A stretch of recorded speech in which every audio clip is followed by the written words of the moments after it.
حياكم الله أيها الإخوة. Barchalarimizga Allohning rahmati bo'lsin. Ramazonda bajariladigan buyuk ibodatlardan biri taroveh namozi, tunda o'qiladigan namoz. Rasululloh sallallohu alayhi va sallam aytganlar: Kim Ramazon kechalarida Allohning ajri savobiga ishonib va ajri savob umidida kechasi namoz o'qisa, oldingi gunohlari kechiriladi. Ramazon oyidagi taroveh namozi tungi tahajjud namoz jumlasidan. Ramazon oyidagi tungi namoz taroveh deb nomlanishining sababi, chunki salaf solihlar har 2 rakat yoki 4 rakatdan istirohat qilardilar. Ya'ni uzoq vaqt namoz o'qigandan keyin ozgina dam olardilar va dam olgandan keyin yana yangi ishtiyoq bilan keyingi rakatlarni boshlardilar va xushu bilan namozlarini davom ettirardilar. Taroveh namozi Rasululloh sallallohu alayhi va sallamning sunnatlari. Rasululloh 3 kecha taroveh namoz o'qiganlar, keyin namozga chiqmaganlar. Nima uchun? Men taroveh namozi sizlarga farz bo'lib qolishidan qo'rqdim deb aytganlar. Imom Buxoriy va Muslim rivoyat qilgan. Rasulullohning mehribonliklari cheksiz bo'lganidan shunday qilganlar. Ya'ni 3 kecha sahobalar bilan namoz o'qiganlar. Keyin sahobalarni oldiga chiqmay, uylarda o'qiganlar.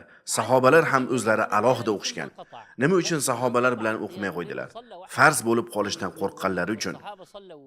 Agar taroveh namozini har kuni jamoatda o'qiganlarida farz bo'lib qolar edi. Rasululloh sallallohu alayhi va sallam vafot etganlaridan keyin farz bo'lib qoladi degan qo'rquv qolmadi. Rasulullohdan keyin Abu Bakr radhiyallohu anhu xalifa bo'ldilar. U kishining xilofatlari ozgina davom etdi. 2 yildan oshiqroq xalifa bo'ldilar. Abu Bakr radhiyallohu anhu dindan qaytib ketganlar bilan kurashish bilan mashg'ul bo'ldilar.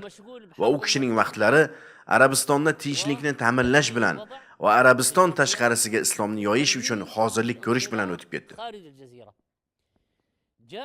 Umar radhiyallohu anhu keldilar va islom dini keng tarqaldi. Iroq va Shom diyorlariga islom yetib bordi.